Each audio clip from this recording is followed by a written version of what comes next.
All right, everybody, Coach Victoria coming to you from Attleboro, Massachusetts to talk to you about July 1st and July 17th template. It is already that time. We are kicking off July, everybody, and we kick it off on a very high, powerful note. July 1st, we got 12 all out on the treads. Make sure in your sneak peek, your lobby intro, that you give members a heads up that they're going to do 12 today, because we want them to be able to build upon them as we go, either matching or beating as the goal. You got 4 blocks on the tread. Every block kicks it off with a 30-second push to kind of prime the body, get the engine going. Block number 1, you got 3 1-minute all-outs. Block number 2, you got 3 45. Block number 3, we got 3 30-second all-outs. And then your final block, we got 1 of each. As a coach, you want to make sure that they save room to grow at the beginning in block 1. When you coach them into block number 2, you really want to say, hey, whatever you did for your final all-out of block 1, we're going to try to either start there or start a little bit more aggressively in block 2, and we'll follow that pattern in block 3. For example, if your final 1-minute all-out of block 1 was at 8 miles per hour, in block number 2, you kick it off with either 8 or 8.1.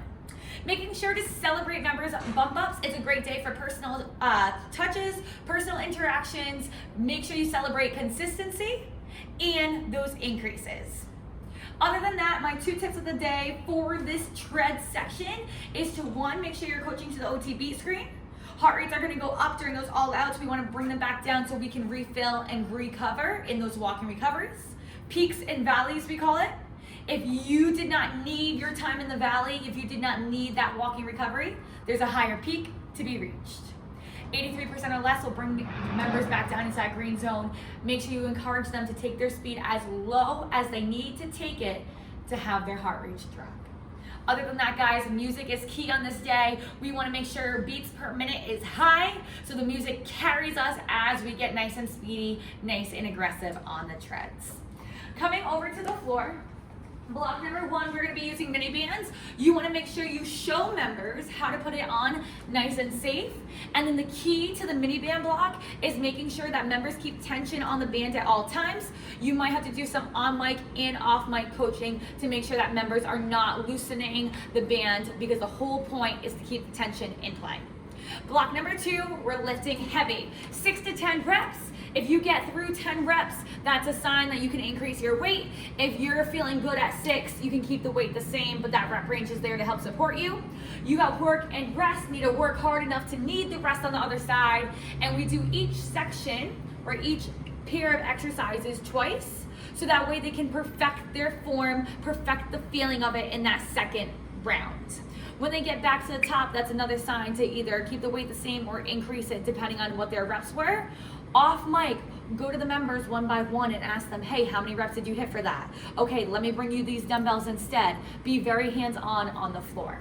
When you're having those personal interactions and you're asking members how the weight's feeling, how many reps they're hitting, a member might tell you that they don't want to lift any heavier. That's okay. Encourage them to hit higher reps, slower tempo, meeting members where they're at, focusing on the individual goals of the different members in your class.